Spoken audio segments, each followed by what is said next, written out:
જય માતાજી, જય શ્રી કૃષ્ણ મિત્રો, કેમ છો તમે? આજે આપણે બનાવવાની છે પાણીપુરી. તો તમે વિડીયોના એન્ડ સુધી બન્યા રહેજો.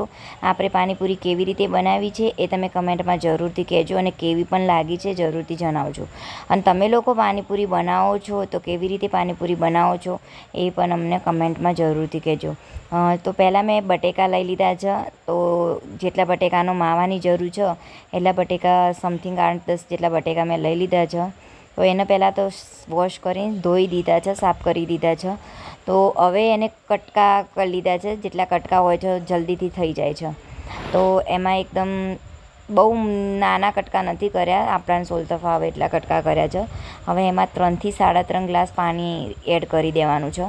તો હું જેટલી વાર બનાવું છું પાણીપુરી ત્યાં હું 3.5 ગ્લાસ એડ કરું છું તો ઓકે થઈ જાય છે. આજે મેં મોટું ગ્લાસ છે તો 3 ગ્લાસ એડ કરી દીધા છે પાણીના. નાનું ગ્લાસ હોય તો 3.5 ગ્લાસ એડ કરું છું. હવે આપણે કુકરને બંધ કરી દીધું છે. હવે ગેસ ઓન કરી દઈશું. ચાલુ કરીને કુકરને આપણે ગેસ પર રાખી દઈશું. 3 વિસલ વાગે, 3થી 4 વિસલ વાગે એટલે આપણે એને બંધ કરી દેવાનો છે ગેસ. તો વિડીયોના એન્ડ સુધી બન્યા રહેજો. અને પાણીપુરી કેવી બની છે જરૂરથી કમેન્ટમાં જણાવજો, ભૂલતા નહીં મિત્રો. તો હવે 2 સીટી તો વાગી ગઈ છે. હજુ એક સીટી વાગે છે.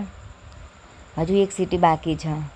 એ સીટી પૂરી થઈ જાય એના પછી આપણે એને ઉતારી દઈશું, ઠંડા પાણીમાં ધોઈ દઈશું, અને પછી એનો આપણે માવો બનાવવાનો છે. તો હવે એમાં આપણે એક ઠંડુ પાણી પણ એક્ઝેક્ટલી લઈ લીધું છે. એ ઠંડુ પાણી કેટલું જોઈએ છે. ગેસ બંધ કરી દીધો છે. હવે થોડી જે હવા છે વરાળી નીકાળી દઈએ. એના પછી બટેકા નીકાળવાના છે. ઠંડા પાણીમાં એડ કરી દઈશું. એકદમ મસ્ત ઠંડા પાણીમાં એડ કર્યા છે. પાણી તો પણ ગરમ થવા લાગ્યું છે. જે ઠંડુ પાણી છે પાણીમાં બટેકા ઓનલી એડ કરવાથી પણ પાણી ગરમ થવા લાગ્યું છે. હવે બધા બટેકા એક્ઝેક્ટલી એડ થઈ ગયા છે. એના પછી ચણા છે એ પાણી નીકાળીને ચણા પણ એડ કરવાના છે તો ઠંડા થઈ જાય. બટેકા ઠંડા થયા પછી આપણે સોલી લેવાના છે. તો મિત્રો તમે જરૂરથી કમેન્ટમાં જણાવજો કે તમે લોકો પાણીપુરી કેવી રીતે બનાવો છો. મેં જે રીતે બનાવી છે એ રીતે મારી આ રીત બનાવવાની છે. દર વખતે હું અલગ અલગ રીતે પાણીપુરી બનાવું છું તો વિડીયો અપલોડિંગ કરું છું. હવે આપણે શાંતિથી ઠંડા થઈ ગયા છે બટેકા. એટલા બધા પણ ઠંડા નથી. જો હું ભરું છું તો થોડુંક ગરમ પણ છે. એટલે શાંતિથી હવે બટેકા સોલી લેવાના છે. એનો મસ્ત મજાનો માવો એડ કરવાનો છે, માવો બનાવવાનો છે. તો પહેલાં તો બટેકા ધીરે ધીરે સોલવા પડશે. ગરમ પાણી છે. પાણી એકદમ ઠંડુ લીધું છે તો પણ ગરમ થઈ ગયું છે બટેકા ગરમ મૂકવાથી. તો મસ્ત મજાના બટેકા સોલ દઈશું 1 બાય 1. વિડીયોમાં એન્ડ સુધી બન્યા રહેજો મિત્રો. તો 1 બાય 1 સોલી દીધા છે બટેકા.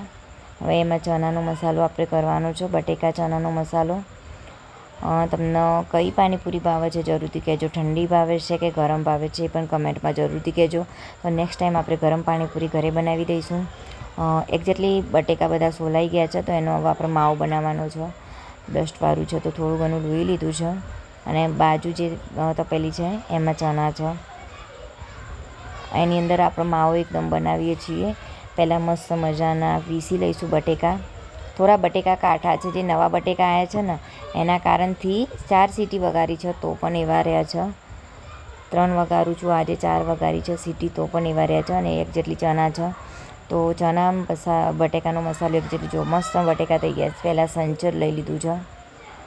સંચર નીકાળી દીધું એટલે પહેલાં સંચર લીધું છે. એમાં બધા મસાલા એડ કરી દેવાના છે મિત્રો.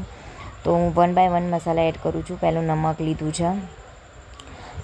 બીજા નંબરમાં નમક લીધું છે. પહેલાં સંચર લીધું છે. નમક ટેસ્ટ પ્રમાણે લેવાનું હોય છે. પછી મરચું લઈ લીધું છે. થોડી ચમચી એટલે અડધી ચમચી, 1 ચમચી જેટલું મરચું લીધું છે. દાણા જીરું પાવડર છે. હવે આપણે ગરમ મસાલો લઈ લીધો અને પછી હલ્દી લઈ લીધી છે.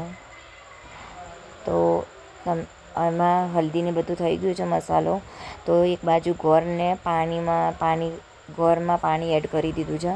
તો ત્યાં સુધી ગોળ એકદમ પલળીને તૈયાર થઈ જાય. હવે આપણે લઈ લીધી છે કોથમીર અને મરચાં. તો એનું આપણે એકદમ મસ્ત મજાનું પાણી બનાવવાનું છે. ફુદીનાનું પાણી હું પહેલાં બનાવતી હતી. અત્યારે ગળામાં તકલીફ છે તો ફુદીનાનું પાણી નથી એડ કરતી.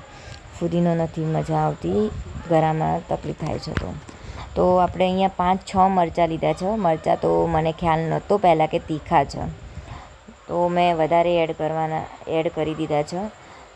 જો આંબલી લઈ લીધી છે. આંબલી પણ એડ કરી દઈશું. જે ગોળવાળું પાણી છે એ પણ આપણે અંદર એડ કરી દીધું છે. એટલે એકદમ મસ્ત તીખું પાણી નહીં, ગળ્યું પાણી બનાવવાનું છે આજે. તીખું પાણી નથી બનાવવાનું. તો આપણે અંદર એડ કરી દીધું છે. હવે તમે જણાવજો તમે ઘરે પાણીવાળી પાણીપુરી ભાવે છે કે તીખા પાણીવાળી પાણીપુરી ભાવે છે. એટલે પાણી તીખું થઈ જ ગયું છે, લીલા મરચાં છે તો પાણી એકદમ એક્ઝેક્ટલી તીખું થઈ ગયું છે. તો દાણા હવે આપણે એમાં એડ કરી દઈશું અને મિક્સરમાં પીસીને મસ્ત મજાનું પાણી બનાવી દઈશું. હવે મરચાં એમાં આપણે એડ કરવાના છે. આમ તો એડ વધારે નહોતા જ કરવાના, 3 કરવાના છે, પણ તો આ મેં વધારે એડ કર્યા છે. 5 થી 6થી વધારે મરચાં એડ કરી દીધા છે. જુઓ મિત્રો, 6થી વધારે મરચાં એડ કરી દીધા છે. તો પાણી થોડું વધારે તીખું થઈ ગયું છે, પણ પાણીપુરી તો તીખી હોય તો જ સારી લાગે. જુઓ 6થી વધારે મરચાં એડ થઈ ગયા છે. તો જેટલી પાણીપુરી તીખી હોય ને એટલી સારી લાગે. હું એક મરચાંના 3થી 4 ટુકડા કરીને એડ કરું છું ત્યારે ઓકે થઈ જાય છે. એનો મસાલો જે પીસાય છે ઓકે થાય છે, એમાં કંઈ રહી નહીં જતું ને.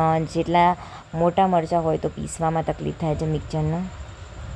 તો એમાં મેં થોડુંક પાણી એડ કરી દીધું છે. એના પછી બીજું પાણી એડ કરવાનું. હજુ 3 મરચાં પડ્યા છે, એ પણ પીસી જ લેવાના છે. તો આપણે એક્ઝેક્ટલી 3 મરચાં બધા ટોટલી મરચાં થઈ ગયા છે અને ધાણા બધાનું પેસ્ટ તૈયાર કરી છે. હવે આપણે એકદમ મસ્ત ઠંડા કુરકુર પાણી બનાવવાનું છે પાણીપુરીનું. તો આમાં પાણીપુરીના અંદર મસાલો, પાણીના અંદર મસાલો એડ કરવાનો છે. બધું તૈયાર થઈ ગયું છે. માવો પણ રેડી થઈ ગયો છે, પાણી પણ રેડી થઈ ગયું છે. પાણીની અંદર અમે મારી રીતે જેટલો મસાલો જોઈએ છે મસાલો એડ કરી દીધો છે. જોઈ શકો છો પાણી કેટલું મસ્ત થયું. હજી એમાં પાણી એડ કરવાનું છે 2 થી 3 ગ્લાસ. 3 ગ્લાસ જેટલું એડ કરવાનું છે એટલે એકદમ મસ્ત પાતળું અને સારું થઈ જશે. તો હવે હું એમાં એડ કરું છું લાસ્ટમાં. એમાં મસાલો છે, જુઓ પાણીપુરીનો મસાલો છે. એમાં પૂરી લઈ લીધી છે. હા, મસ્ત મોટી પૂરી લઈ લીધી છે. એમાં પાણી લઈ લીધું છે. ટેસ્ટી પાણી છે. આમાં ચણા છે, કોઈને એક્સ્ટ્રા ચણા લેવા હોય તો કમેન્ટમાં જણાવજો.